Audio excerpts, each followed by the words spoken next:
Hi guys, if you're like me, over the years I have collected a bunch of these infrared remotes, some of which I'm still using, but most of them are no longer in use. They are from defunct equipment that has been retired years ago. And I got them sort of in a box, and I was looking at them the other day thinking to myself, what can I do with those things? And so I started to look into it, and I thought I would share what I found out, because in some future projects we might use these in order to remote control them and stuff like that. So the first thing I thought I would do is to have a look at what these guys output. So I have this little transistor tester here, which you can actually use. It's got an IR facility, and as you can see, it decodes the remote. It says the user code is C144, data code 8679. That's hexadecimal, of course, and it even shows you the waveform.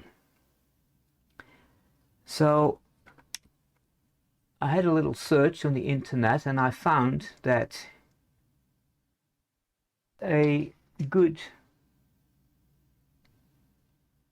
article here on Circuit Digest, I'll put the link in the description, and where they actually explain how this actually works. Now in this example they used a PIC microcontroller and a bunch of components here, but I think we have a much simpler way to do that with a ESP32 microcontroller. But in any case, they explain over here that these remote controls output a carrier, 38 kilohertz carrier, and they will display a binary 1 with the carrier on, and when the carrier is off it becomes a a 0. And they have an example over here, which is pretty much what you saw on that little transistor controller there, a tester I should say. And there is a 9 millisecond low pulse and a 4.5 millisecond high pulse, and then the actual the address information, the low byte, the high byte, then there's a command, 2 bytes of a command, and it depends on the protocol. This is the NEC protocol that they are talking about, which is actually the most common. And in any case, if you're really interested in that, you can have a look at it. But what we actually have is these little devices over here, which actually are not just, I've looked at them before. I actually had one in my box with little sensors for Arduino and never really took much note of it, but these are actually not just phototransistors. They're actually, there's a chip in there, and as you can see, they have there is a photo diode sort of thing. There's an input that goes to a automatic gain controller. There's a bandpass circuit for the 38 kilohertz pulses obviously, and a demodulator, and then it outputs the actual pulses, the highs and the lows, so you don't have to deal with the 38 kilohertz stuff, which is kind of neat. And these things are actually very cheap. I found them on Amazon in actual fact for $6 for a whole bunch of them, 10 pieces, both of the senders and the receivers, so they are not very expensive.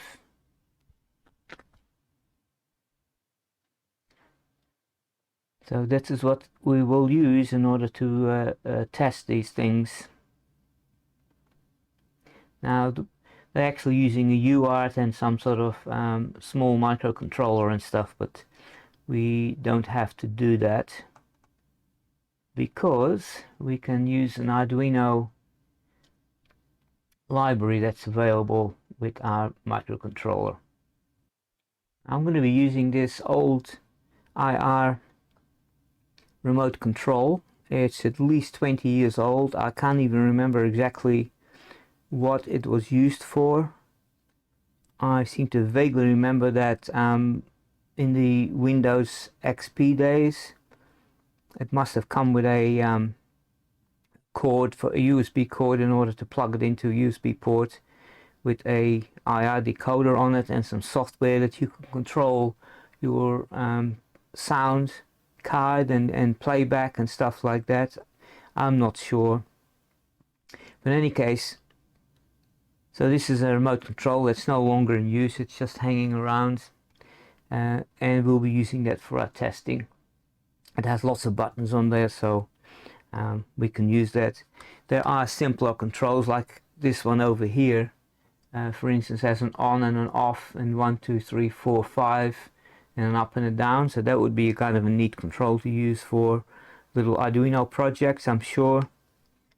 But they all seem, I've tested them, they all seem to respond the same way. Here is another one that came with a useless little webcam. Also could be useful for little projects. You might even put a camera on a Raspberry Pi or something like that and control it with this control, I guess. You know, stuff like that would all be possible. So let's have a look at what I've got plugged into the breadboard here. Okay, so I decided to use this little TTGO ESP32 controller over here. It has a little OLED display on it, so that's kind of neat. I can display the value straight on there without having to use the serial monitor, but we'll have a look at that anyway.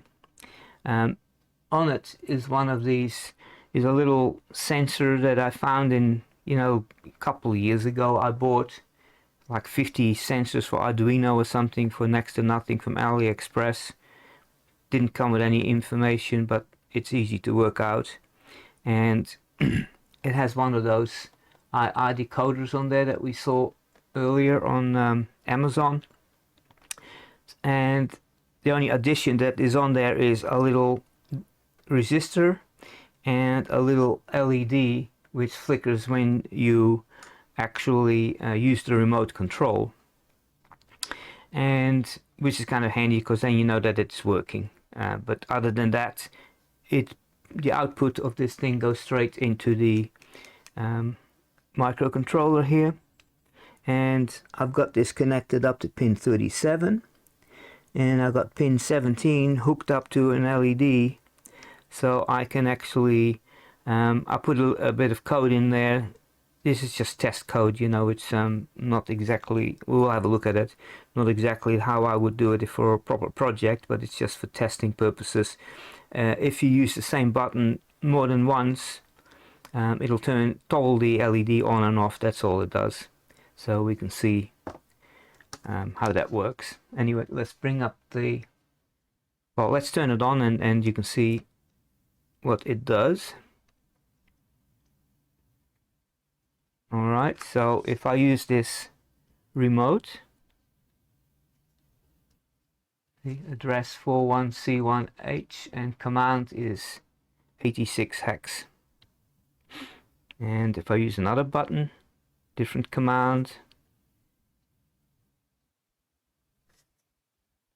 But you see that the remote actually identifies itself with this address 44C1 hexadecimal in this case, and which is meant to be a thing that, so if you've got multiple devices with multiple remotes, they won't respond to each other's commands.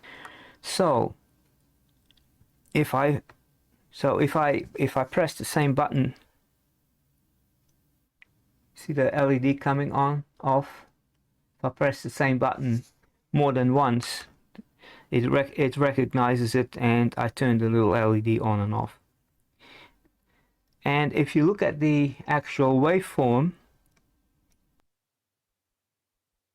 okay, so if we look at the pulses that we received from our little sensor on the oscilloscope, this is what we get. So we see the actual start frame over here. I think it said it was 9 milliseconds and 4.5 milliseconds. And then we get the actual data. You can see ones and zeros and so on coming out. And then at the end, I believe there is another couple of bits or something that shows that the data is ended. So what we've actually done is therefore picked this up. I found on the Arduino there is a library that somebody has created to decode this stuff. Okay, so here we are in Visual Studio Code, and we're going to be using Platform IO. You can use the Arduino editor and compiler just as well in this case, but Platform IO is just a little bit more powerful, and it has some features that Arduino doesn't have, so I tend to use it in preference to the Arduino system. Anyways, we've got the TTGo LoRa 32 version 1 controller, as you saw, and I'm using two libraries, the Bodmer TFT underline ESPI, and this is the one for the IR remote, C3T0 IR remote. And you will find those things if you go to the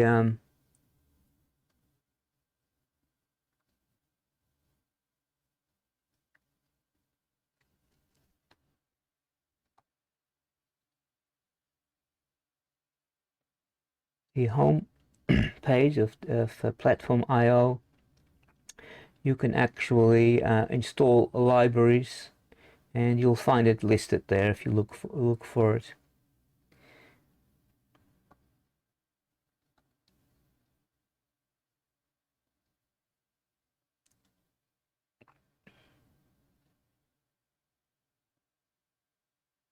So there you go. I've got TTGo IR, TTGo LoRa version 1, and I've got IR remote and TFT ESPI installed. Let me get rid of this.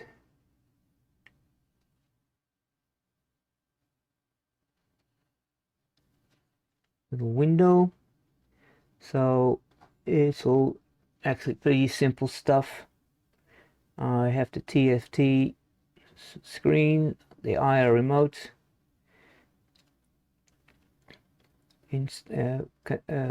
listed over here, header files, and we define a bunch of now when I went to the GitHub site of this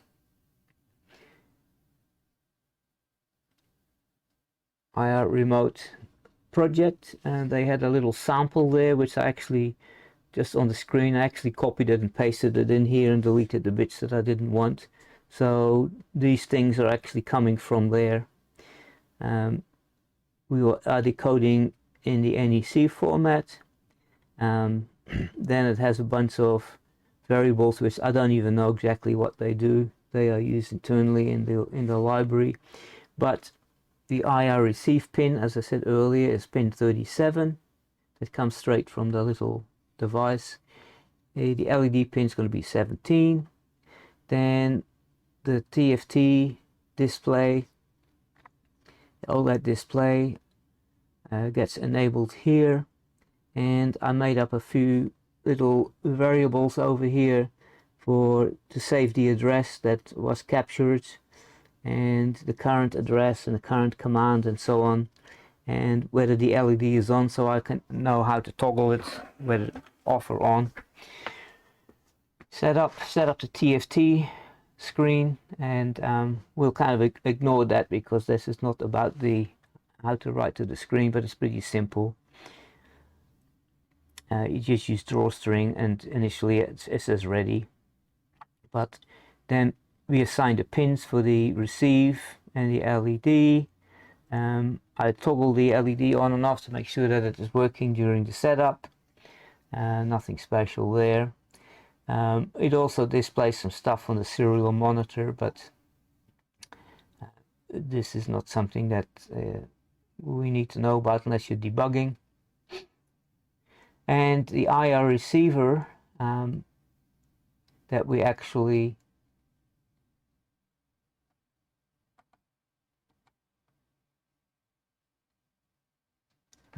from the library, we actually begin it and we tell it what the receive pin is, and there's a value there says enable LED feedback. I don't think that works on this particular board because the LED is not if you use a standard Arduino, I think the little LED would actually flicker as it receives stuff, but we don't need that because we got that already on the little sensor board. So it doesn't work here and it gets ignored. It's fine. And what else is there? It prints some stuff to the serial monitor. Then I've made up my own little hex converter over here. I don't like the built-in one. I'm an old guy and I used to write a lot of assembly language code, both for Z80s and also for 8086s and so on in my earlier days of my career. And I like hexadecimal in uppercase. It just and I like to put the letter H in the end of it so that I know it's hex and not a decimal. So this is what that little function here does. So then this is the receive information. Most of that I got from that when that code that I actually copied and pasted. I did put my own stuff in here, like over here, this a little bit over here. It is capturing the address and the command, and it converts it to strings with that convert hex thing over here, so that I can display it. And if the saved address and the command is exactly the same as the last one it received, it will toggle that LED on or off, and it saves the current address. And then there is some OLED screen commands here to actually display the address and so on. And the loop simply says, okay, I don't know what that delay is for. It was there in the original code, so I left it. Receives IR data, and then it delays. I increased that delay a little bit. It used to say 0.1 seconds, now it's 0.3 seconds. Because if you keep the button down, it repeats. We'll have a look at that in a second. Well, let's have a look at that now, as you can see what I mean. And if there's no delay there, it just, it flicks. It goes by too fast. Here, so I'll hold down a button over here and you'll see what I mean. You see the I'm just holding down the button on the control here. See how the LED is flashing? That means it's repeating. And you see the little LED on the sensor also flashing each time it receives a command over there. Okay, so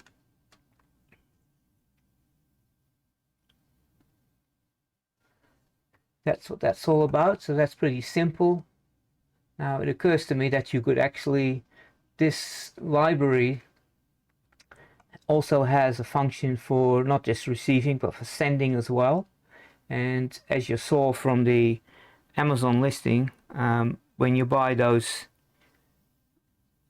sensors, you also you'll get senders with them as well, like an infrared LED. So it occurs to me that you could actually use it to send and receive data. You could also pick up the put it in as kind of like a learn mode as we are saving the addresses. You could actually save those in memory and saying, okay, that means okay, that means up, that means down, all that kind of stuff.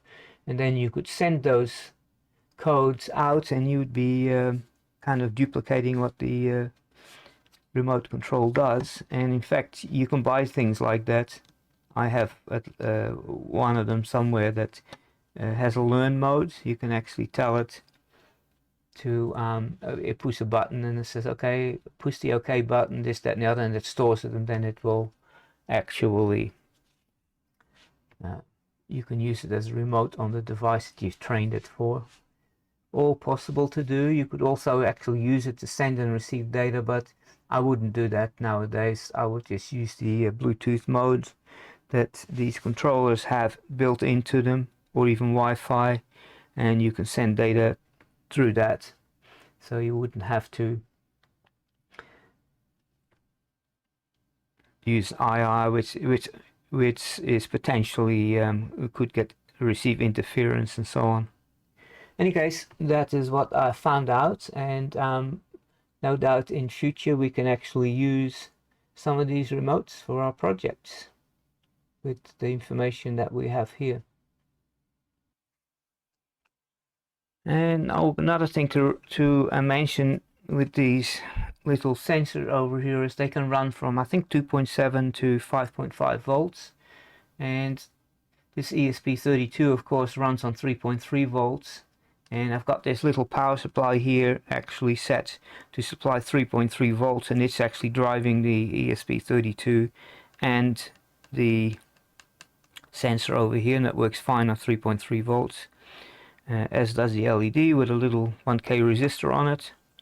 And this is a TV remote, and you can see I'll just push a button on there.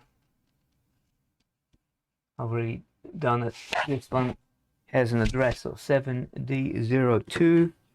This is the other one that we were using before. It has an address of 44C1.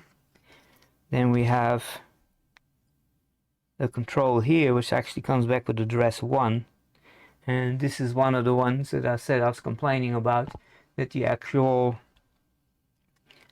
device does not recognize the control if you're using a control from another simple device like this one over here. Actually comes back with address 0. And this is one of those little ones for the camera, and as I said, it doesn't even look at the address, it just picks up a command, and I just push the button here for menu. So the command is actually 47 hex, and if I go to this one here, you might find that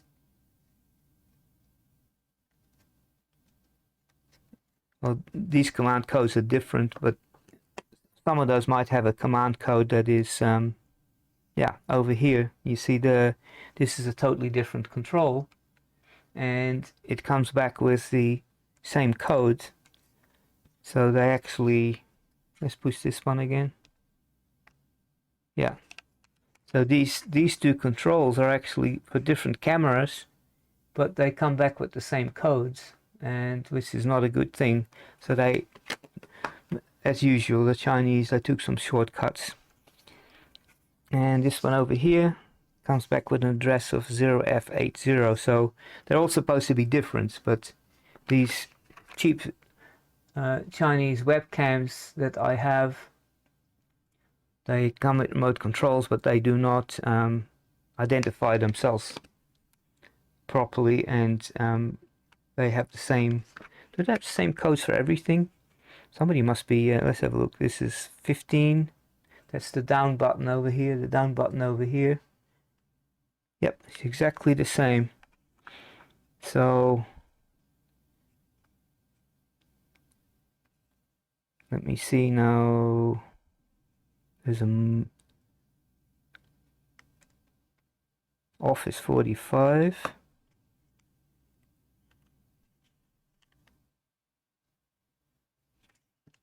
This one has they must have the same chip in there, but they interpreted different things. This one has off, and this one has AWB, which I don't even know what it means, but they come back with the same code, 45 hex. Anyway, that's all I've got. I thought I would share what I found out about these remote controls, and when I do some different projects with these microcontrollers and what have you, I might end up using one of these to control it. Okay, I'll see you guys later. Don't forget to subscribe and to ring the little bell icon and like and whatever it is. I don't make any money from these videos. I'm just doing this for fun, and I've got some projects coming up. I've ordered some components from LCSC from China for some little make some boost converters for lithium-ion cells, which I thought was interesting to investigate. You can buy those cheap little modules from China, but often they grind the numbers of the chips, and the chips on there you can't find any information about. So I'm looking into all those things. And I've got a repair coming up on my USB hub. Just waiting for parts to come in, which I'll also make videos about. Anyway, I'll see you guys later.